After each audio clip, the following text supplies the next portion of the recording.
पूरी दुनिया में पॉपुलेशन डे बाय डे बहुत तेजी से बढ़ती जा रही है और कुछ खास कंट्रीज ऐसी हैं जहां तो रैपिड पॉपुलेशन इंक्रीज हो रहा है, जैसे कि भारत नंबर 1 बन चुका है पॉपुलेशन के दृष्टिकोण से।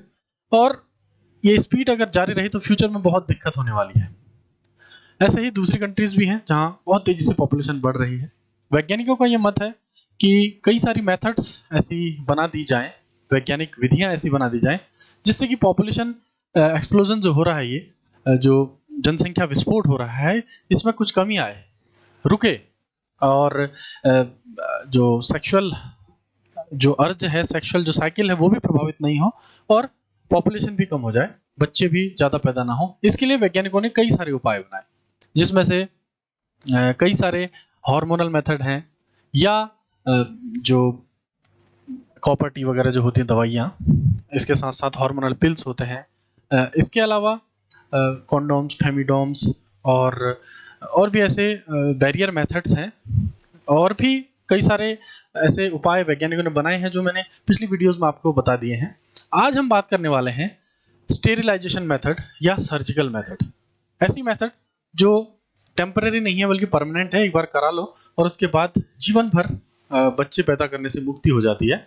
तो ऐसी ही एक विधि, ऐसी मेथड के बारे में आज हम डिस्कस करने वाले हैं। वो है surgical methods of termination of pregnancy, जिसमें वेसेक्टोमी और ट्यूबेक्टोमी दो ऐसी मेथड हैं जो बहुत पॉपुलर हैं और कॉमनली यूज की जाती हैं सर्जरी की मदद से। और ये सिंपल सर्जरी होती है। कैसी होती है हम आज बात करेंगे, बहुत डिटेल में इसकी हम चर्चा करेंगे। तो हिंदी में इसे बोलते हैं नसबंदी और नलबंदी। पुरुषों की नसबंदी और स्त्रियों की नलबंदी। तो आइए शुरू करते हैं आज की वीडियो और देखते हैं कि क्या क्या खास है वेसेक्टोमी और ट्यूबेक्टोमी में, और सर्जिकल मेथड्स की क्या क्या हानियां हैं, क्या क्या दुष्प्रभाव हैं, या ऐसे कई केसेस देखने में आए हैं जिसमें कोई समस्याएं पैदा हुई हैं। उन सब के बारे में डिस्कस करेंगे हम एक एक करके। तो चलिए शुरू करते हैं। तो ये वेसेक्टोमी और ट्यूबेक्टोमी जब कोई करवाता है तो अच्छे डॉक्टर्स की सलाह हमने लेनी चाहिए, अच्छे सर्जन के पास जाना चाहिए। वेल क्वालिफाइड, अनुभवी जो व्यक्ति होते हैं, जो डॉक्टर्स होते हैं, वही इसे सही तरीके से कर पाते हैं। अदरवाइज दिक्कत भी आ सकती है। और जो इंस्ट्रूमेंट्स हैं जिनका प्रयोग किया जाता है वो प्रॉपर स्टेरिलाइज्ड हों। वैसे डॉक्टर्स ये करते ही हैं, लेकिन खुद भी थोड़ा बहुत चेक करना चाहिए कि हम ऐसी जगह ना जाएं जो अनहाइजीनिक हो और वहाँ मास वेसेक्टोमी ट्यूबेक्टोमी हो रही है, बहुत सारे लोगों की एक साथ हो रही है, तो वहाँ ध्यानपूर्वक काम हो रहा है या नहीं, ये भी बहुत ध्यान देने योग्य बात होती है। इसमें सबसे पहली बात है वेसेक्टोमी यानी नसबंदी। तो पुरुषों में ये जो स्ट्रक्चर होता है वो कुछ इस प्रकार का होता है। बीच में आप देख सकते हैं ये एनसीईआरटी का डायग्राम है और इसमें ये जो टेस्टिस है, वृषण, नीचे अंडेनुमा संरचना, और जो ये पेनिस है, लिंग, इसके बीच में जो स्पर्म्स का ट्रांसफर करते हैं वो ये होते हैं। एक इधर नली होती है, एक इधर नली होती है। इन्हें बोलते हैं वास डिफरेंस, शुक्र नलिकाएं। ये जो वास डिफरेंस है इनको हम आइडेंटिफाई करते हैं। पहले डॉक्टर्स इन्हें अच्छे से यहाँ से कट करके इसे निकालते हैं बाहर। देखिए यहाँ बहुत अच्छे से दिखाया हुआ है। और pulled through incision and cut, पहले कट करेंगे और उसके बाद इंसिजन के बाद उसे बाहर निकालेंगे ऐसे ऐसे। और बाहर निकालने के बाद इसे ऐसे लाइगेट कर दिया जाएगा, इसे जोड़ दिया जाएगा, चिपका दिया जाएगा। पहले बांधेंगे और उसके बाद लाइगेट कर देंगे। तो ये जो प्रोसेस है ये देख सकते हैं आप, ये बाहर निकाला है, सिर्फ वही ट्यूब बाहर निकालेंगे वास डिफरेंस, और उसको फिर बाहर काट के अलग अलग चिपका के उसे अंदर वैसे ही फिर डाल देंगे और उसमें टाँका लगा देंगे। तो ये नॉर्मल एक सिंपल सर्जरी है, छोटी सी, जो वास डिफरेंस में होती है और इसमें पता भी नहीं चलता, बहुत जल्दी ये घाव ठीक हो जाता है और इसमें कोई मर्दानगी में कोई इफेक्ट नहीं आता है और ना ही स्पर्म जो है वो सीमेन में जा पाता है, यानी बच्चे पैदा करने की क्षमता यहाँ पर समाप्त हो जाती है। और ये गारंटेड होता है। डॉक्टर पूरी तरह से एश्योर आपको करते हैं कि अब आपका बच्चा नहीं होगा, चाहे सीमेन वजाइना के अंदर जले भी जाए तो तब भी। तो ये है वेसेक्टोमी, पुरुषों में नसबंदी, जो बहुत ही कम खर्च में हो जाती है, निःशुल्क भी होती है कई बार तो, और सरकारी और गैर सरकारी संस्थाओं में ये कराई जाती है और इससे पॉपुलेशन इंक्रीज में को रोकने में काफ़ी मदद मिली हुई है। इसके बाद हम बात करते हैं महिलाओं के शरीर में की जाने वाली नलबंदी की, ट्यूबेक्टोमी की। ये जो ट्यूबेक्टोमी है, इसमें आप इस वाले डायग्राम में देख सकते हैं। तो ये है एक फीमेल का आउटर स्ट्रक्चर। तो यहाँ पर ये कट किया जाता है, देखिए वजाइना के जस्ट ऊपर लोअर एब्डोमिनल एरिया में यहाँ पर हल्का सा इंसिजन किया जाता है, कट किया जाता है। और काटने के बाद ये देखिए, ये जो फैलोपियन ट्यूब है इसे बाहर निकाल दिया जाएगा इंस्ट्रूमेंट्स की मदद से। और जैसे ही बाहर निकालेंगे, ये बाहर निकल गई, तो यहाँ पर क्या करेंगे, ऐसा काम, ये देखिए पहले बेंड, उसके बाद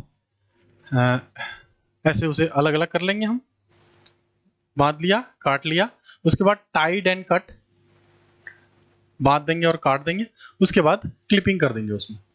तो ये एक मेथड है जिसके द्वारा हम ट्यूबेक्टोमी करते हैं और फैलोपियन ट्यूब्स इसमें बिल्कुल ही बंद हो जाती हैं, जिससे कि जो एग इन ओवरीज में बनता है, एक लेफ्ट ओवरी और एक राइट ओवरी होती है, अंडाशय, जहाँ से एग्स हर महीने निकलते रहते हैं, एक महीना लेफ्ट से एक महीना राइट से, ऐसे अल्टरनेटिवली एग्स फीमेल के बनते रहते हैं।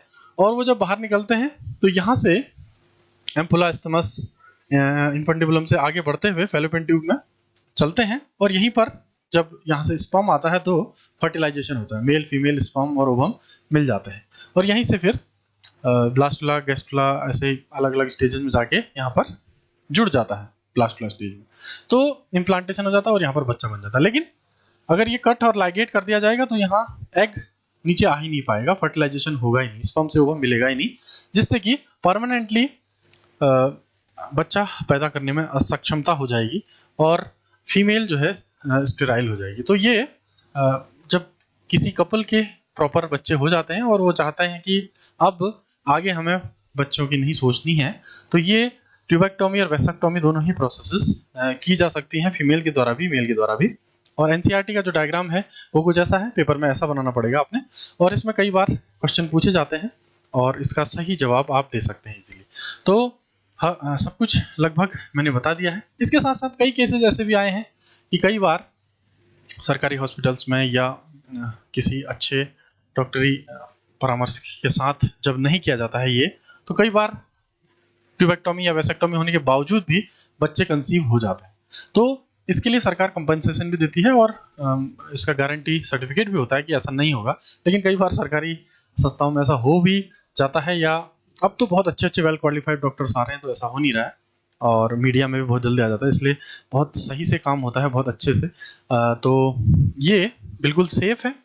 और हमारे जो है कई बार ऐसा होता है कि इसे दोबारा से अंडू भी किया जा सकता है, यानी एक बार वेसेक्टोमी कर दी या ट्यूबेक्टोमी कर दी तो दोबारा से इसे खोला भी जा सकता है, जिससे कि बच्चा दोबारा से अगर ज़रूरत हो तो हम इससे प्राप्ति भी कर सकते हैं। ऐसा कई कपल्स ने किया है कि उन्होंने वेसेक्टोमी या ट्यूबेक्टोमी कराई थी, लेकिन फिर से उन्हें बच्चे की ज़रूरत हुई, बच्चे की आवश्यकता हुई, तो उन्होंने फिर से इसे हटाया, दोबारा से नॉर्मल ये पैसेज बनाया रास्ता, और जिससे कि बच्चे उनके कंसीव हुए। तो ऐसी प्रोसेस भी उपयोग में लाई जा सकती है। तो ये है बहुत ही important process, surgical method, sterilization method, जिसमें टर्मिनेशन ऑफ प्रेगनेंसी परमानेंटली भी हो जाती है, और कभी कभी कई केसेस में इसे दोबारा से जो है अंडू भी किया गया है इस प्रोसेस को, और दोबारा से बच्चे पैदा भी किए जा सकते हैं, कई बार ऐसा देखा गया। तो वीडियो पसंद आए तो वीडियो को लाइक कीजिएगा, फिर मिलते हैं नेक्स्ट वीडियो में। Bye bye.